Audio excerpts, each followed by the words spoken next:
opportunity to understand ourselves. Looking forward to it. Hi, everyone. So today I'm going to talk about a bunch of ideas I've kind of been wrestling with over the last year or two, especially after ChatGPT came out, that have to do with the fact that I've changed fields from experimental neuroscience, which I've been doing for over a decade, to doing AI research. And yet I don't actually feel like I'm doing different research.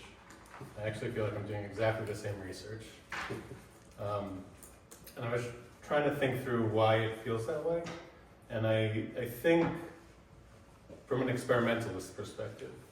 And I think there's this kind of growing literature in in neuroscience now, that tries to draw parallels between neuroscience and AI.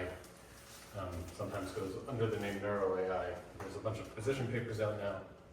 And in a lot of them, they kind of talk about taking the analysis methods of neuroscience and systems neuroscience and applying it to neural networks, which is, there's something to that.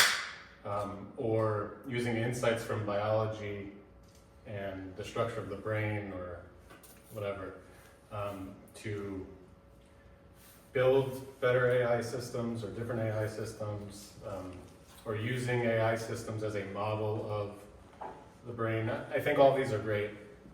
They just don't get to the reason why I feel like I'm doing the same work. And I think part of the thing is that I've been trying to take a step back and really kind of see where this is coming from. And so the first thing I want to do is start with this quote that I think really kind of gets, vibes-wise, this is not meant to be like a formal statement or anything, but vibes-wise, kind of what's always motivated me. And this quote from Warren McCullough from a long time ago now, decades. What is a number that a man may know it, and a man that he may know a number, really kind of gets to it. Thank you. Yeah. So it's outdated. Let's take man to mean human.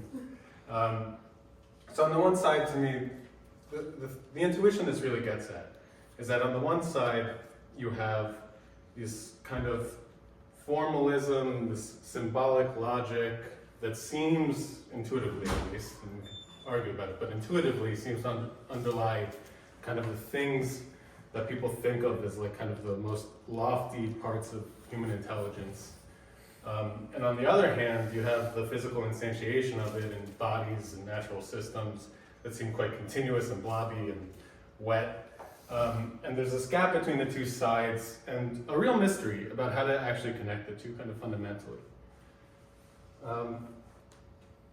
And so I went and I did grad school in trying to understand how the brain gives rise to human cognition or intelligence.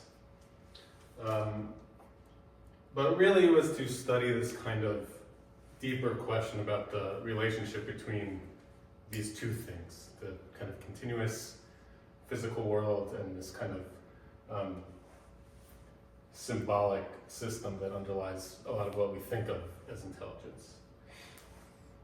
So in practice though, and this is going to be the key, I'm going to focus kind of differently. I think a lot of the times people focus on kind of the computational neuroscience side of things that relates to AI.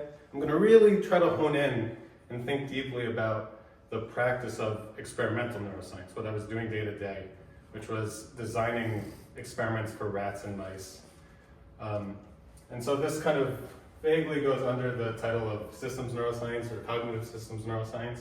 And so the way this happens, or kind of the description of it, is you take some psychological phenomenon that you're interested in. This could be planning, or it can be perceptual decision-making, or any one of a number of psychological phenomena. You operationalize it in one of a set of standard tasks that can be run on a mouse or a rat or a monkey, sometimes a human. And you figure out how the activity of neurons in the brain produce the behavior that solves that task. And then obviously you hope that that tells you something about the psychological phenomenon. And again, there's a lot of focus, I think, especially if you're not kind of in the field. There's a lot of focus on steps 1 and 3. But really, I think the meat of what I was actually doing was in 2. And there's kind of an enormous amount of nuance in kind of the task design and all that stuff that I want to get into. And so I'll talk about it from the perspective of neuroscience, the experimental neuroscientist, and then we'll go through and we'll try to think of how AI systems kind of relate to those same issues. And in doing so, I hope to like kind of start to outline the beginnings of a new kind of research program. Not to understand AI systems, although that will be a consequence of it, but to really start to get at these deep questions that really have to do with what our own nature. But first, just as an example, this is kind of like this kind of stuff I would do. So this is data I took a few years ago in my postdoc. So this was essentially a decision-making task, a quite standard one. The details actually don't matter that much for the purposes of this. You control in very controlled, precise ways stimulus on the screen as a function of the stimulus that the rat sees on every trial. It has to either go left or right. There's a right and a wrong answer. If it gets it right, you give it a reward. And then on the other hand, there's all kinds of different ways that you can record neural activity. So this is calcium imaging. And we could record about 1,000 neurons over the course of a few months as it's doing this test. And What grade is this? this is in B1. So What's this time scale on the video on it's 2 times real time. It's exactly synced up with the rat. Oh wow. And this is 2 times real time. Yes, it's cool. This is not what we're going to talk about, but the details I'm not going to talk about. But essentially, if you're familiar with the term mechanistic interpretability, I actually think this is, which is like kind of doing this in neural networks. This is like a new subfield in AI. I essentially think basically the analysis methods are very, very similar, if not exactly the same. But easier. Yes, easier. So this is actually kind of one of the things I want to talk about. A lot of times when people try to bridge the gap between the two, they talk about the easiness. And that is definitely true and it's very important. But I think there's actually there's an opportunity for a different use of these things other than just the fact that they're easy. Is this new methodology because of the size and sophistication of large language models? Or can you go back to the mid-70s and see people doing this with simpler AI models? So people, cognitive science approach? yeah, people definitely did it. It's just that you can push it so much farther today, I think. So there's like a richer amount of things to look at. So people would train, they wouldn't even train actually sometimes. People would sometimes just instantiate kind of by hand choose weights in like very simple RNN models and do very simple linguistic things and look at fixed point structures and stuff like that. That's way back in But for the most part, the older systems were much easier to interpret, I think. Before Yeah. we got to deep learning, And part of that is because they were like hand, Right. yeah. they were kind of designed. But also, like a logistic regression model is like so easy to interpret, Yes. right? Yeah. So Okay, so we're going to focus on 2. This kind of, and we're going to go through like a bunch of the things one would think about in trying to design tasks for a particular experiment. I'm going to focus on 3 things: the artificiality of the task, the mismatch between the defined task, the thing you think you're asking the rat to solve, and what it actually is solving, and the relationship of the task to the phenomenon you're actually interested in. So just as this is an example from the International Brain Lab, pretty standard vibes at least of kind of what people do in this type of systems neuroscience that I was doing. This is for mice. Again, they have mice, they're looking at one of a few stimuli, all of these kinds of just varied gratings, obviously very artificial sensory stimulus, although obviously kind of gratings happen in different ways. But never in like such a controlled environment on a gray screen, black and white lines next to each other. And then they were head fixed. So you spend a lot of time building these contraptions, Arduinos and all these things. It's actually pretty fun to build, but you spend an enormous amount of time doing it. And you head fix the mouse so they can't move their head. That makes it easily accessible so you can record neurons and stuff like that. Also keeps their eye in a certain relative place of the sensory stimulus, which is useful. And in this case, they had this kind of wheel that they eventually, after kind of a month or two of day in, day out training, the mouse was able to learn to turn the wheel left if the sensory stimulus was on the right, or turn the wheel right if the sensory stimulus was on the left. Basically, they always just have to move the thing to the middle. And then you can go and you can do whatever analysis you want on the neurons to ask how they solve this task. Now, this comes off as extremely artificial compared to the kind of environmental niche these things actually live in. And that is a huge limitation, right? That in terms of how to interpret and what one should expect, that's a problem. But also it's kind of the entire point, because you want things to be very controlled, so you can actually, when you do your analysis and regress to certain task variables, you know how to actually analyze and make sense of things. So there's kind of dual nature to the artificiality of the task. And of course, people talk all the time, and I think it's also increasing in popularity these days in neuroscience.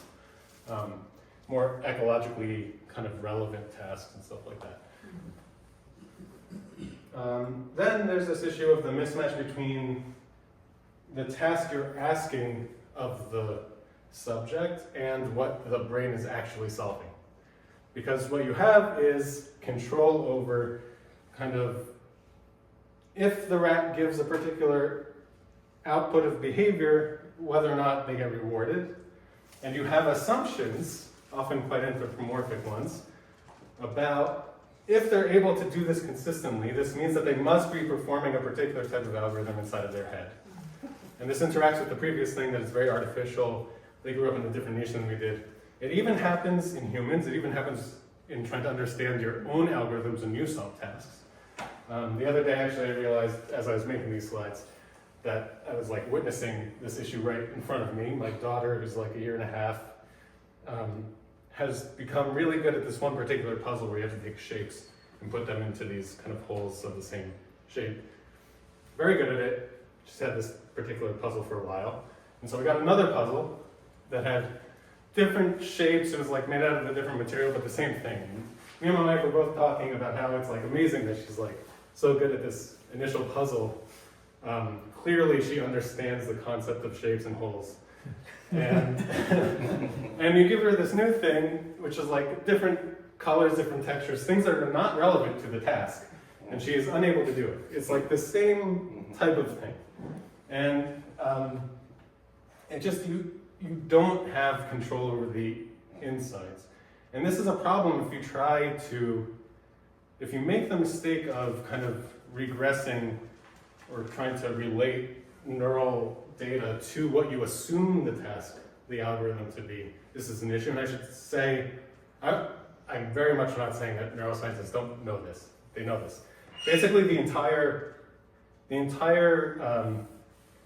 or a main part of the trick of being an experimental neuroscientist is to develop control such that this is less and less of a problem. So like you spend an enormous amount of effort just in thinking of the ways that you could be wrong and trying to develop controls, like giving your daughter a different puzzle, such that you can be more sure that they're actually kind of internally doing what you think. But it is an issue. I have a sort of tangential question. In Yeah. the case of your daughter, do you know what she was actually focusing on? No, we were trying to think through kind of like explanations for, She What it was. memorized it. yeah, so, It's just trial and error. She found what they fit. Yeah, She knew yeah. this thing goes in the lower right, this thing goes in the. yeah. That's my Yeah. hypothesis. So we didn't do that many follow-up. It's like the same. But yeah. Kids learning to read. Like my daughter could recite every line perfectly from books when she couldn't read because she Yeah, memorized and she'd fool other people. They come over and said, "No, it's not." right. Yeah. I knew better. And then finally, I'll talk just very quickly about the relationship to human level psychology. So, if I'm not actually interested, which I wasn't, in like how the rat brain works, and there are a lot of people that are, and they should be.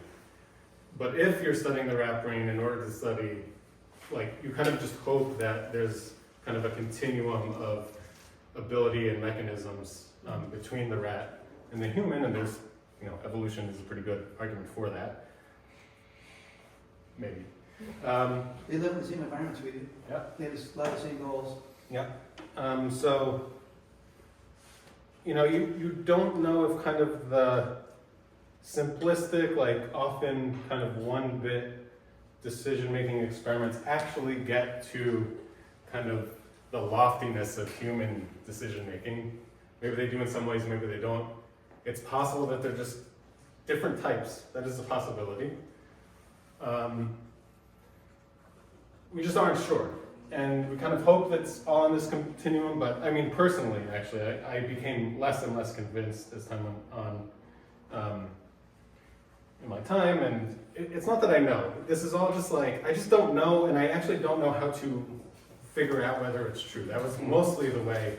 There's just like this increasing sense of uncertainty if whether I was studying was actually the thing I was interested in.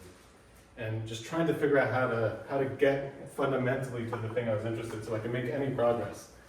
And do you think humans over time all the continuum will lead toward the stack of continuum in your head, or you don't know? I don't know. I mean, I think one of the things I would like to get across is just like the deep uncertainty I felt about a lot of things, which was very much exacerbated by ChatGPT coming out, just in practice. Because I had all these ideas that I felt, in retrospect, way too strongly about if you were a feed-forward system, you wouldn't fundamentally be able to do certain things. You wouldn't be able to show certain behaviors. You needed recurrence for all kinds of reasons. It was like cashed out in these kind of complicated feedback phenomenon to, apical dendrites in the superficial layers of cortex, right? All these ideas that I was like quite dug into. Then ChatGPT comes out and it's like making poems in the style of Shakespeare about Fourier transforms or whatever. And I'm like, what is going on here? This is crazy. Is it intelligent? Is it not? It's brittle in certain obvious ways, but it's like, it can like code up my analysis of these neurons like pretty much better than I can. So again, this was just this sense of like, I don't know, like my ideas about kind of the physical underpinnings of intelligence had been pushed on, basically, is what happened. So I felt quite uncertain of what was going on. And then I learned about the transformer architecture, and that was another thing. And I was like, this thing is not interesting enough to subserve its behavior. It's like strangely linear, right? It's not all linear, obviously, that's important. There's only one particular mechanism where it can move information from the past to the current position in the service of predicting the future. That part's like almost all linear. I mean, the whole thing's almost all linear. I know the nonlinearities are certainly very important, but it's just, I was expecting every part of it to be nonlinear. Completely feed forward, yeah. All these things really kind of, I don't know, it hit me really hard. But it is high dimensional. It's super high dimensional, which is maybe the part that's intuitively difficult to get your head around, yeah. Unless you do quantum mechanics. Yeah. Okay, so now let's go from the point of view of modern AI research and see whether or not these things are issues. You're probably expecting me to say that they aren't. They all are. They're all still issues. So the issues are still all there. So it matters what you count as kind of the natural task. If you want to explain, the newest models that are trained on all of the data on the internet and code and all these things, and if you take that to be the kind of natural environment, then when we, as some people do, this is not the whole field, but as some people that are trying to get to the more theoretical aspects do, they study it in restricted circumstances of, like, if your data is, if the strings are all Markov, or like, or things like that, or you take actually the transformer itself and you linearize the attention mechanism, and then you can start proving theorems. So in that sense, there's still this artificiality, or there's another kind of artificialness, which is that you take the large model, but then you study it in kind of a restricted task setting. So it kind of cuts both ways. But on the other hand, now we have full control over the training data, so I don't need to study the full ones. I can study kind of small transformers that I make, and I can control exactly all of the correlation structure in the training data and all the sequences. I can give it whatever complexity or simplicity I want, and I have access to all the internals. Yeah, I was good, but like, there's some things that only emerge at scale, we think. Okay, again, so anytime, I think one thing I would like to point out, anytime I want to say this about myself, this is not like pointing fingers at anyone. It's just, I see lots of thoughts and like vague opinions about what is and isn't possible and what things lead to certain phenomena in these LLMs. I want to concretize these things Sure. and understand if it's actually true. Because I just know personally I was wrong about it, just fundamentally from the beginning. And so something about my intuitions for the relationship between the internal structures in these things and their outward behavior is just wrong. Can I add one more thing to that Yeah. too? One issue is the scale issue. Another one is that we don't really understand the structure, the full structure of text online. Yeah, And we definitely. don't. And the Yeah. one I'm interested in more than that even is the image statistics. We don't really understand image statistics other than some low-level Yeah. stuff. And so Yeah. I feel like I think it's a great direction Yeah. forward to come up with really a good ladder of Yeah. artificial data sets that go all the way from Yeah. something I fully understand is trivial to Yeah. natural So scenes. definitely, I a You know. million% agree with that. It's like one of my slides. Yeah, Um, I'm all for it. Yeah. So mismatch between the task that we think we're giving the transformer versus what we're like in some sense actually asking it to do when we train it on self-supervised next token prediction. Actually, that exists as well. You can give it a data set of addition problems, but you are not giving it kind of the abstract task of addition. It's actually hard to express this to people. Later on, I'll give like a more concrete example. But like you have this notion, this abstract notion of these questions that you give to these things. But at the end of the day, you're actually just giving it sequences. And that conversion from the kind of abstract computational structure of the task to sequences is a step that one should not take lightly. And there's a lot there. And if there's not a lot there, then I want an explanation for why there's not a lot there. And so that issue still exists. But if we had a theory for how training data structure, actually want to make more precise, sequence data structure is related to the prediction task that we actually train LLMs on. Everyone knows where I'm going already. That would maybe go some way into fixing this issue. Okay. And then finally, there's this relationship of the task to the phenomenon that we're interested in. This is maybe worse than before, because these things are like not even biological, like the degree to which they relate to us, even if they can do the things we can do, who knows? Do you Yeah. think it's, so one thing I think about a lot is like with these LLMs, they speak to us. Like the output we get is natural language. Yeah. And we carry so many, like when we're studying animals, when we're studying whales or some mice, you don't have that layer of it's not talking to you, and so you're not importing all of those assumptions about like an object that can speak like a human. Yeah. And so that's And something then I we think still about have to a lot. improvise. And we still improvise, right? Yeah, we see eye structure and we import all of our like assumptions about the narrowing of the eyes, which Right. may or may not be true, like Right, in right, some right, way, right. you know. But like, so that's just something I think about a lot. Yeah. I think this is exactly the thing. And I think this kind of comes because like we don't understand kind of the nature of cognition. Like we haven't cut things at the joints the right way, and maybe if we kind of had some way to, I mean, the thing I'm interested in is kind of trying to figure out an experimental path to try to, just like a playground, an experimental playground with which we can kind of push on our intuitions for exactly these things, see where things break. Do you think it's worth trying to like tell how close brains are to AI systems, so we kind of get like Yeah. I know they've released these like connectomes, like Fly connectome recently, and like maybe we can, if we like quantify, if we like say like, oh, like they're kind of learning the same structures too, like. Yeah. With I'd say personally, there's a lot of that going on with like this kind of representational similarity analysis Yeah, and stuff yeah. like that. I think it's interesting. It doesn't speak to me personally, and again, this is personal taste.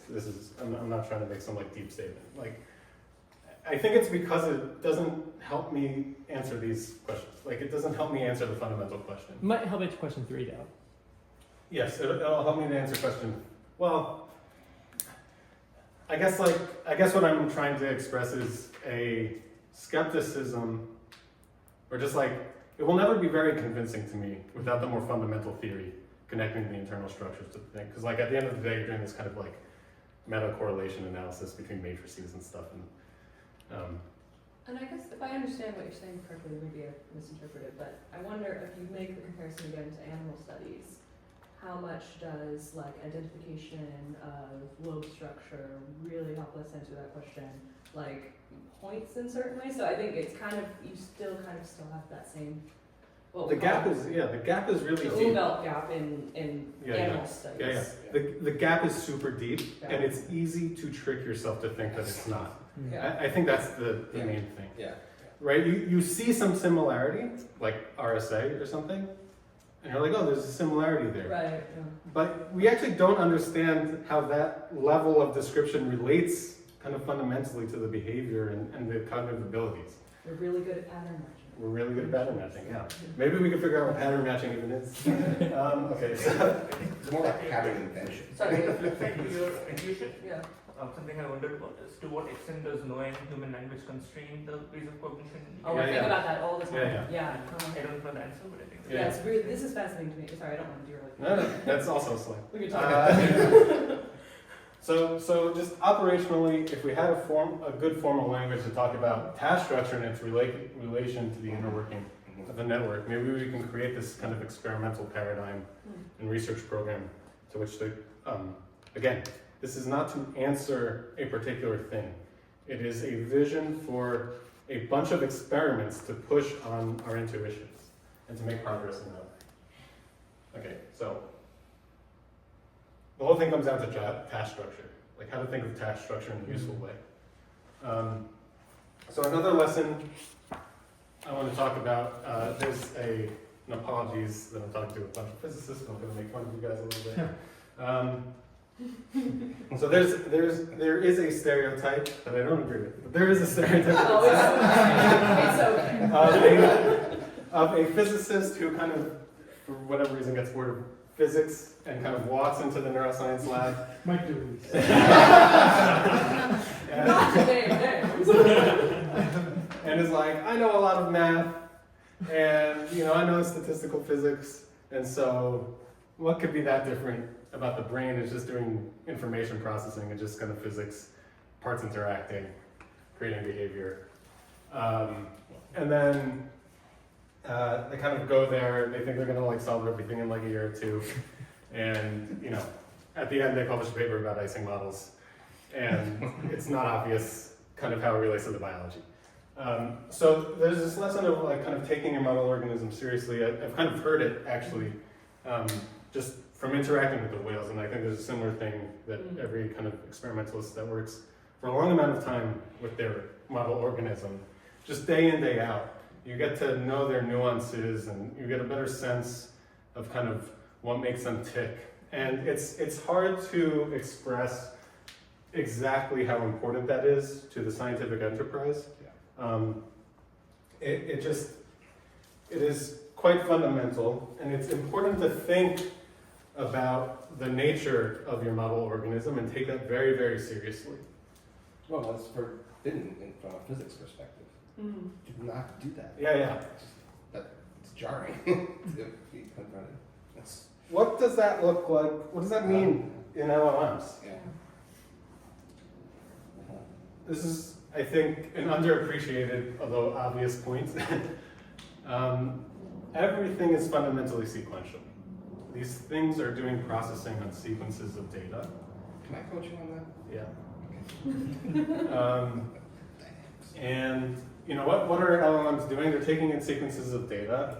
This is not the actual architecture, but they're taking in sequences of data.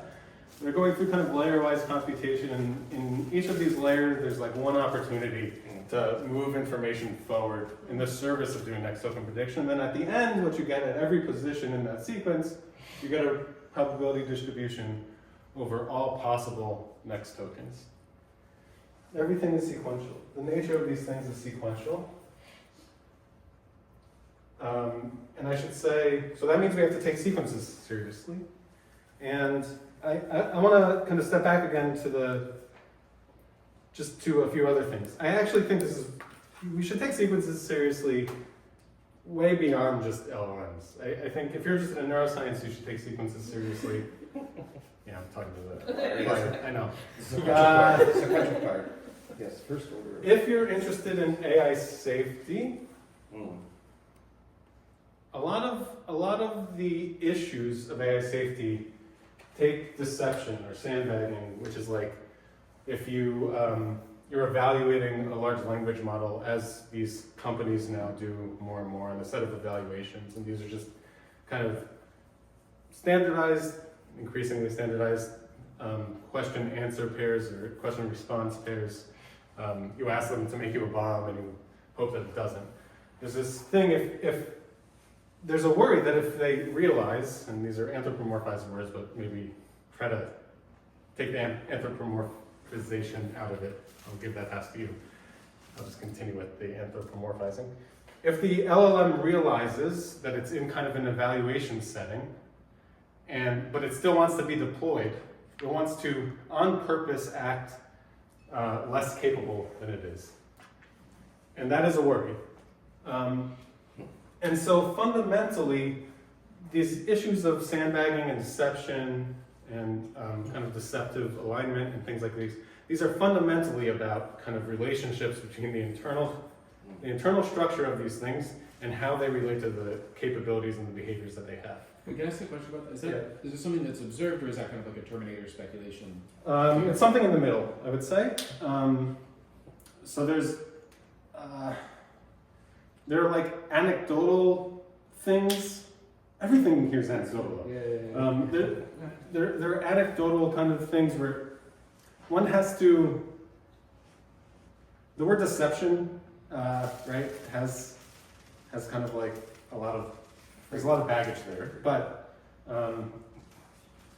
like some kind of evidence that in those evaluation environments they perform worse at making bombs than they do in deployment. Yeah. So the other thing, so there's some evidence. There's like anecdotal evidence. I wouldn't say that it's super strong. But then another thing that people do is try to make model organisms of misalignment. And so what you can do is you can say, I think deception will be an issue in a future system, but I want to study it now, but the future system doesn't exist. So what I'm going to do is by kind of fine-tuning the system or prompting it in a certain way, I'm going to force it to act deceptive. Like I'm going to engineer the deception into it. And by engineer, I don't mean kind of fundamentally engineer, I mean like train it on a different... Or just prompt it. Or prompt it, yeah. But I think people also did the actual engineering. Like I think there was one paper where they looked at some node which points to lying or deception and they turned it. Oh, cool. Like backdoor engineering. Yeah. Like Or was the backdoor you're saying? not a backdoor, there is some node which corresponds to it being truthful or lying, and then they turned it up. How much time am I at? 35, Okay. 34, Yeah, 13. yeah. Okay, cool. Actually, I ask a question about that, which is for your animal models, like for sure, trained rats, they'll do anything you're not trying to get them to do if you don't have the task designed just in the right way. There's no other way they can solve the task. But I don't interpret that as deception. I interpret that as, I can't tell them what to do. I don't understand how the brain works. They're going to come up with their own solution to get their water board or whatever. And so, do you see examples with rats and mice where you feel like, or the whales for that matter, where you feel like, oh yeah, he's intentionally deceiving me in any way other than, it doesn't understand exactly what I'm asking it to do, it just knows that if it does this particular thing, it gets a water reward. So the only thing that I can think of that gets close to that is not going to be said. So the answer is no. But the only thing that I can personally. The only thing I can think about that gets close to that was this very interesting paper. Unfortunately, I don't remember the authors. It was super cool, where they had I think it was mice, maybe it was rats, doing just a very simple decision-making task. And the details actually don't even matter, and I don't remember them. But what they found was that when they trained the animal on this task, and then they would take the reward mechanism away, and the rodents knew that the reward mechanism was away, so they could still give answers, but they were no longer rewarded either way. And the rodent knew that they weren't going to be rewarded. That was important. And they actually acted better on the task. So like the context of the thing kind of changed the way they acted, and I don't think that's deception. But there's. I don't either. Yeah, yeah. I think that's either the stress is off, but more Right, likely because I people will perform worse on exams when it counts than when Right, they. right. But the other thing I interpreted is that they're not foraging anymore. So animals continue to perform below 100% even if they've been training on this task for a year. Yeah. They know this is how they get their sugar water or whatever it is. It's because they're constantly, they do a little matching and there's all the psychological literature. So people in AI, in AI safety, they do distinguish between kind of a AI system kind of on purpose deciding to act differently in an evaluation setting versus kind of like they've recognized the evaluation. There's a sense in which they've recognized, okay, but this is exactly the thing. This is what I'm saying. These are fundamentally questions about the relationship between the internal state and the external behavior. There's no answering these questions without that understanding. You will always be unsure if they are deciding or not. Right? The nature of their abilities has to do with this fundamental question. Yeah. What are you considering to be like rewarding to an LLM? Like, what do you consider its motivation to be if you're comparing it to an animal model? I don't know.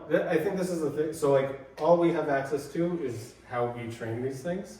And then they exhibit behavior that is easy to anthropomorphize as them having a motivation. But again, motivation is one of these things, which is about the relationship between the internal state of this being, if you want to call it this entity, and their behaviors. And I don't have an answer as to what motivation is, or what goals are, or what planning is. But I think fundamentally, it all hinges on having an understanding of this relationship.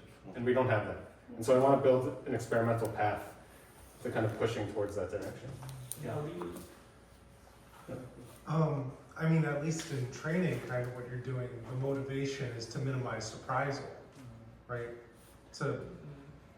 Yeah, I think there's different ways to conceive of that. It's like, one could ask whose motivation is that, right? Like the creator. Yeah. Yeah, because I think this is a really good point. I mean, like a mouse, when you get sugar water, floods the brain's pleasure centers, right? Like that sensory pleasure reward system.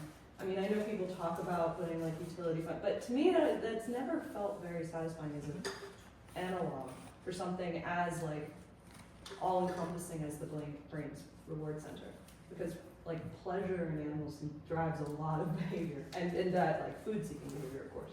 But there's really those high value rewards, right?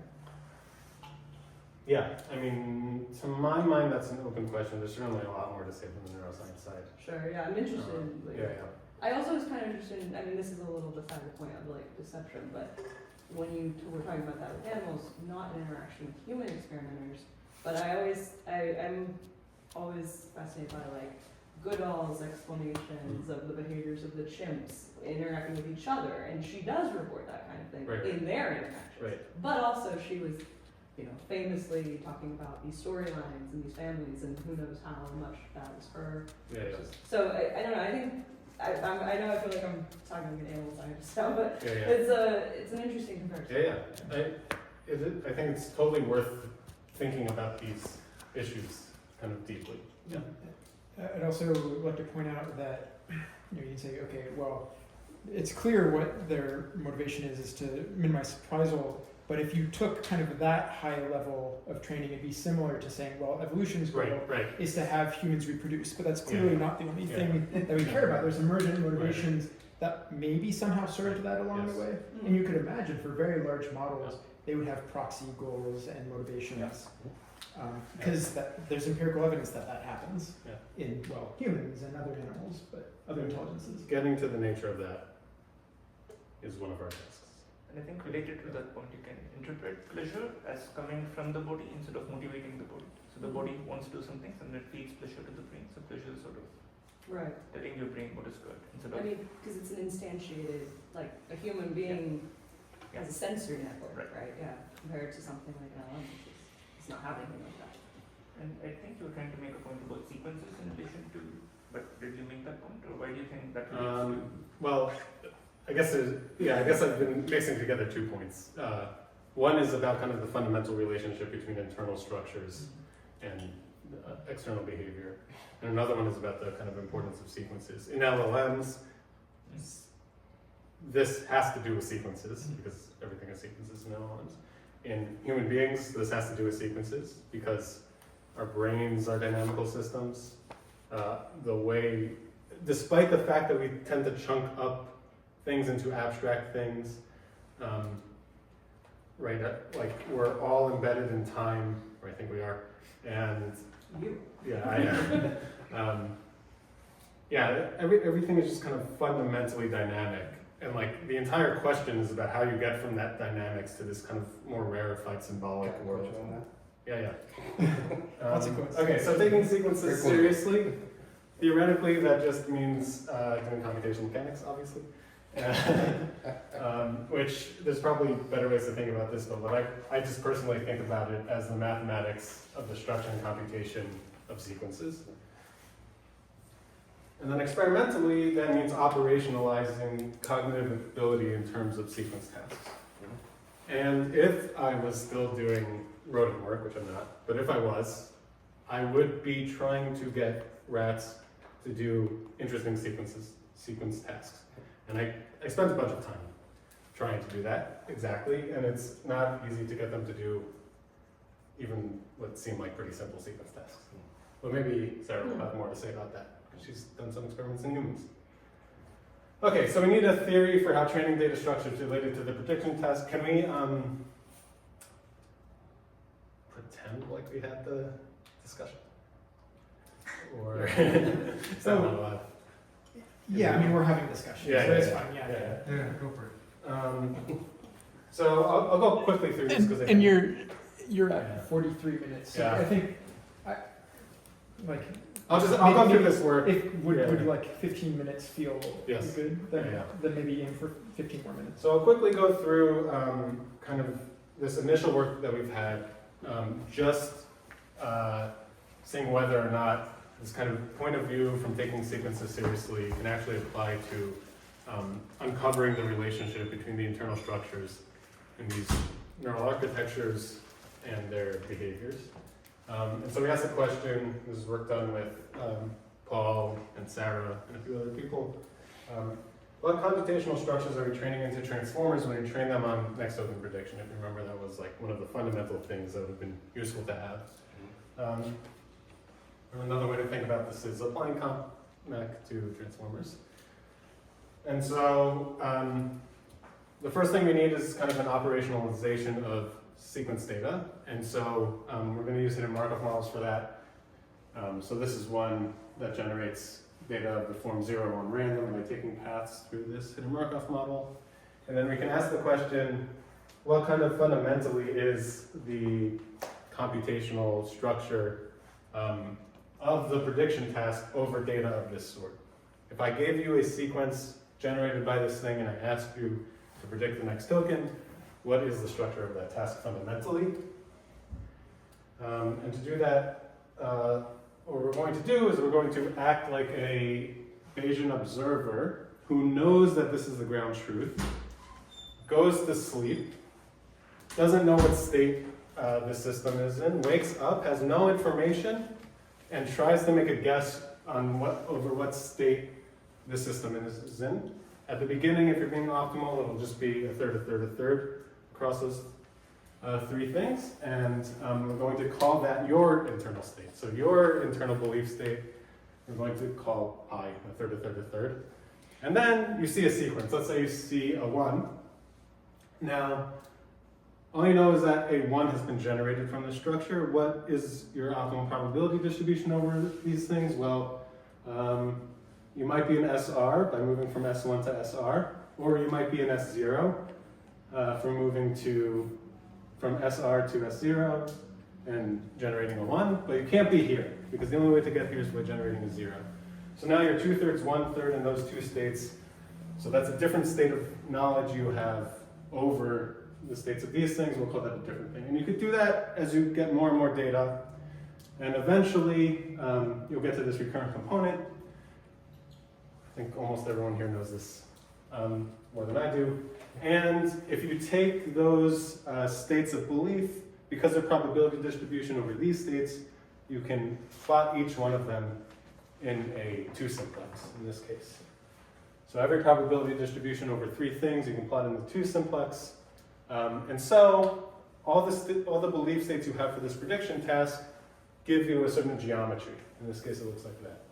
Importantly, I forget which ones. I think these 3 belief states actually have the same next token distribution, but they're distinct belief states. They have different distributions over the entire future, but locally over the next token they have the same distribution. This is important. We train transformers on the local task of next token prediction, but we're going to make the claim, because we take sequences seriously, that actually the thing you're trying to represent in some way, instantiate, is this thing fundamentally. This is the task we're asking of the transformer. And it has this geometry associated with it. And so what we're going to do is we're going to take data generated from that process, all the sequences up to the context length generated by that process. We can train a transformer on it. After training, we can put those sequences in. We get activations which live in some high-dimensional space of internal activations. These are like the hidden states of the transformer. And then we know for each one of the inputs, there's a single activation here. For each one of these activations, there's a corresponding ground truth point in that simplex that corresponds to where it should be if you take sequences seriously. And then we can just do the regression between those 2 things, between the activations, which live in this very high-dimensional space, and in this case, these kind of set of points in this 2D triangle.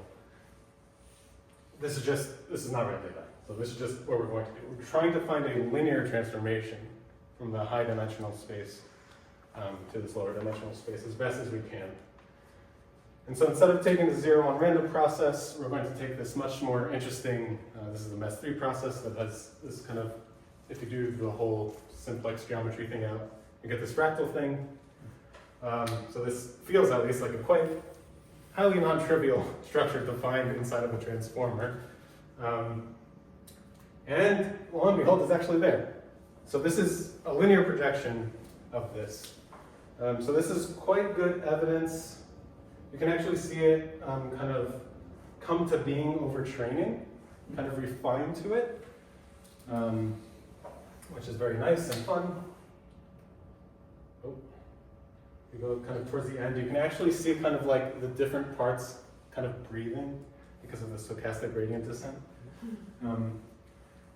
So this opens up so many things to do.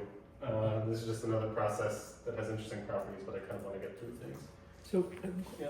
So is this basically saying that there's, is it saying something different from saying there's a linear direction for the probability that you're in any of like those 3 states? Well, that is one way of phrasing it. Okay. Although I would say it's more than just there is a direction for every belief state. It has a particular geometric relationship among all of those. Yeah. So we're anticipating what the relationship among those directions are. Yeah. But like if you have, because probabilities have to add up to 1, right? So you have some one direction for like the probability that you're in state 1. Yeah. And like you started in state 1 or something, right? That's what this is showing. Another direction for like the probability you're in state 2. then it has to form that structure, I think. No. Well, No, the transformer is not constrained to be Yes. in a triangle at all, right? The activations don't. And actually, so another thing that one of our math scholars did afterwards was I actually didn't need to do this regression procedure. If you just do PCA. I believe that. I believe that. I'm just saying, like, maybe I can ask you more about this later too. Yeah. Maybe I'll ask you more about this later. Well, but if you showed the previous picture as it was learning, there were points that lie outside the simplex. Yeah. So they're not a distribution. Yeah. Yeah. It happens later on if things go well. Right? I think I appreciate your point. We can talk about it later. Yeah, but maybe I just don't understand exactly. If there's orthogonal directions for those latent states, which is already was not really established. Yeah. But then yeah. If that's true, then that would be the thing that's filled in if it's doing this. I think so. Yeah. But that's what's But it being means it's shown. learning. But that's what's Is that being- you're yeah. finding Right, those that's what's generator being states, shown. or you're finding some linear transform of those generators. Yes. Right. Well, I guess I would just be saying then you're just learning, like, the correct way to estimate. Like, there's some procedure to estimate these probabilities Yeah. that's using to predict the next token, like, perfectly, because you're predicting Well, that is what logits, the right? And it's also more than you need for just the next token. Is part of the point. Yeah. Yeah, the mathematical So- is doing this data and update of the states of the model you know. But what's interesting is that this thing that doesn't know about that Bayesian method, the transformer, and it's doing it Yeah. on its own. And even with respect to the geometric constraints of, stay in the space of probabilities, but occasionally I get a negative probability. Well, okay, and then working through that, maybe even getting rid of that eventually. So it's a much wider state of representation. Let's I'll talk about study this it. after. I think I only have time to get to kind of one of these. So there's a bunch of questions that I think we can push to and address. I'll just go through the first one. Okay. So like abstraction, generalization, analogy. Let's do that. So what would an experiment on using this kind of framework look like for a bunch of these kind of cognitive sounding things? What does it mean for a system to understand that two things have shared structure? So now the task of the experimentalist is to come up with as simple a task as possible that kind of gets to the core of this thing. And my claim is that kind of sequences is a good way to do that. And so in this case, what we're going to do is we're going to train a transformer on just two ergodic components in this kind of non-ergodic set. But each of the ergodic components, they each have this kind of 0-1 random structure, but I've relabeled the zeros and ones with A's and B's here and with X and Y's here. And then any time I generate a training data sample, I'm either generating it from here or from here, and I'm never mixing it up. Okay, so you can train a transformer on this thing, but obviously we as humans, we look at this thing and we're like, these are the same thing. Like, what does it mean that we understand that they're kind of the same abstract structure? How can we test that in a transformer behaviorally? Let's start behaviorally. So behaviorally, imagine that I don't train on this. This is another process. I kind of hold this out. So what is this process? This process, I've taken the same structure, and anytime there's an X arrow, I've split the probability between X and A, and anytime there's a Y arrow, I've split the probability between Y and B. So now this is like 0-1 random, but it's like X or A, Y or B, or random between X or A or Y or B. Okay. Now, what would it mean, and is it possible, for a transformer to do perfectly, let's say perfectly, or very well on this data set, but not very well on this, or to do very well on this data set and perfectly on this? Now, if it does well on this, that means that it can take histories made up of mixtures of X's and A's and Y's and B's and still do optimally on the future task. In other words, it's able to mix information between these two things in the service of doing a prediction task on a very similar structure, kind of abstractly. But that kind of combines information from both of these. So this is some kind of like transfer learning, abstraction. You can argue about exactly what it is. My claim is that it gets to something. We can think about kind of in practice what it would take, what kind of representations you would need in order to be trained on these things, but able to do well on that versus not. So here's like one theory. So So for each of these individual components, there should be some, we think, there should be some simplex structure in the activation states. Now if you think of these as two disjoint tasks, there's one for each of them. There's one for the X's and Y's, and there's one for the A's and B's. And then they're lying in activation space, and then the question becomes, what's their kind of, the way they lie relative to each other? What does it mean to abstract? It means that you are like, you're messing up on purpose to some degree. You are mixing up. You're forgetting the fact when you see an A. You're like kind of mixing it up with the X here, this arrow, on purpose, because you're losing information in order to see this more abstract thing. And so that's exactly what happens if you put these two simplices like on top of each other. Then now when you're here, you kind of forget, you don't know whether you're in kind of this state or that state. You're treating them as the same. And my claim is that this is like at the heart, maybe this is like a mechanism for abstraction, and we have a behavioral test of it, and then we have a hypothesis for mechanisms that might be going on internally. Then you can actually ask yourself, before you even do the question, why would a transformer ever do this if it's just trained on this?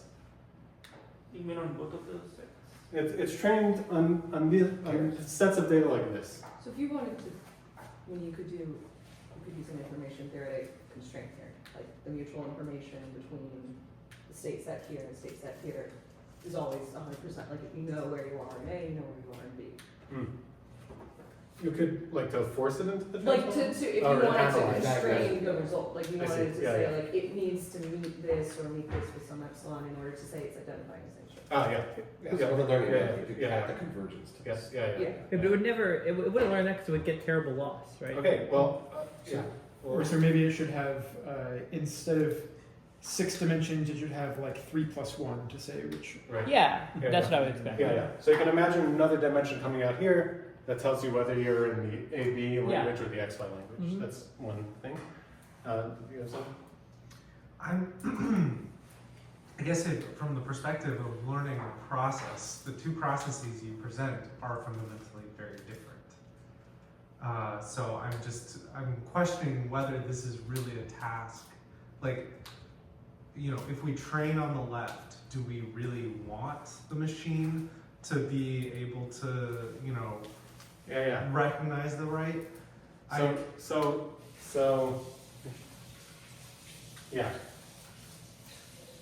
What I'm trying to do here is I'm trying to think what is abstraction, and I'm trying to operationalize it in I something. feel like you could somewhat operationalize it by saying like, if you can like replace the token embeddings, like swap the token embeddings between models Yeah, trained on. that's a very good way to do it too. Yeah. Well, this But I think that's basically, it gets pretty close to what this actually is testing. Yeah. Yeah. When you put in an X, Y, or B, you're effectively just switching their. Right. Yeah. Well, you're saying these are very different in like a symbolic sense. They're very different. Yeah, they're In very, an experimental sense, Yeah, yeah. like if you're imagining a way in which you're trying to test something abstraction in the lab, there are cases in which you only care about the state structure and you don't care about the symbols, and cases in which you care about the symbols. Like I'm thinking like human tasks that we might do. Sometimes the symbols matter, sometimes they don't. Yeah. Right? So like I forgot what it was. I forgot actually what my point was. But I guess what I was trying to get at is that if you are only interested in being able to learn these underlying structures, I think it is a reasonable approximation for abstraction in that sense, even though they are different in some contexts.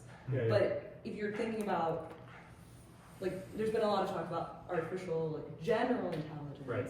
But there's also targeted intelligence. Like, sometimes you want to be able to only see structure, and you want something that is built to do that, to ignore symbols. And so that type of intelligence would optimize over that, versus something where you want symbols to really matter because you're calculating trajectories on the ISS. And now the symbols really matter.